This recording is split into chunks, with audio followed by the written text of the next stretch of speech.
దేవునికి మహిమ కలుగును గాక. మనం ఇప్పుడు యోబు దేవునికి నమ్మకంగా ఉండడం గురించి మాట్లాడుకుందాం. వ్యాధితో బాధపడుతున్న ఈ వ్యక్తిని చూస్తే మీకు జాలేస్తుందా? ఆయన పేరు యోబు. ఆ స్త్రీ ఆయన భార్య. ఆమె యోబుతో ఏమంటుందో మీకు తెలుసా? దేవుణ్ణి దూషించి చనిపో అంటోంది. ఆమె ఎందుకు అలా అన్నదో, యోబు ఎందుకు అంత బాధ అనుభవించాడో చూద్దాం. యోబు యెహోవాకు విధేయత చూపిన నమ్మకస్తుడు.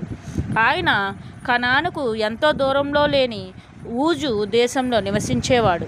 యెహోవా యోబును ఎంతో ప్రేమించాడు. కానీ ఒక వ్యక్తి ఆయన్ను ఎంతో ద్వేషించాడు. అతనెవరో తెలుసా? అతను అపవాది అయిన సాతాను యెహోవాను ద్వేషించే చెడ్డదూతని మీకు జ్ఞాపకముంది కదా. అతను ఆదాము అవ్వలు యెహోవాకు అవిధేయత చూపేలా చేయగలిగాడు. అంతేగాక మిగతా వాళ్ళందరూ కూడా యెహోవాకు అవిధేయత చూపేలా తాను చేయగలనని అనుకున్నాడు. అయితే అతను అలా చేయగలిగాడా? లేదు. మనం తెలుసుకున్న అనేక మంది నమ్మకస్తులైన స్త్రీ పురుషులను ఒక్కసారి గుర్తు తెచ్చుకోండి. వాళ్ళలో ఎంతోమంది పేర్లను మీరు చెప్పగలరు. యాకోబు, యోసేపు ఐగుప్తులో చనిపోయిన తరువాత భూమి అంతటిలో యెహోవాకు ఎంతో నమ్మకంగా ఉన్న వ్యక్తి యోబు ఒక్కడే.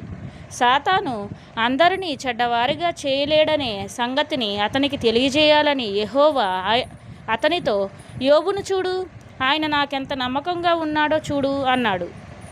అందుకు సాతాను, ఆయనకు నువ్వు అన్నీ ఇచ్చి ఆశీర్వదించావు కాబట్టే ఆయన నమ్మకంగా ఉన్నాడు. కానీ వాటన్నిటినీ తీసేస్తే ఆయన నిన్ను దూషిస్తాడు అని వాదించాడు. అప్పుడు యెహోవా, నువ్వు వెళ్ళి అవన్నీ లేకుండా చెయ్యి. యోబును నువ్వు చేయాలనుకున్నంత కీడు చెయ్యి. ఆయన నన్ను దూషిస్తాడేమో చూద్దాం, కానీ ఆయన్ని చంపవద్దు అని చెప్పాడు. సాతాను మొదటిగా యోబు పశువులు, ఒంటెలు దొంగించబడేలా, ఆయన గొర్రెలు చనిపోయేలా చేశాడు. ఆ తర్వాత తుఫానులో ఆయన 10 మంది కుమారులను కుమార్తెలను చంపేశాడు. ఆ తర్వాత సాతాను యోబును భయంకరమైన వ్యాధితో మొత్తాడు. యోబు ఎంతో బాధను అనుభవించాడు. అందుకే యోబు భార్య అతనితో దేవుణ్ణి దూషించి చనిపో అన్నది. కానీ యోబు అలా చెయ్యలేదు.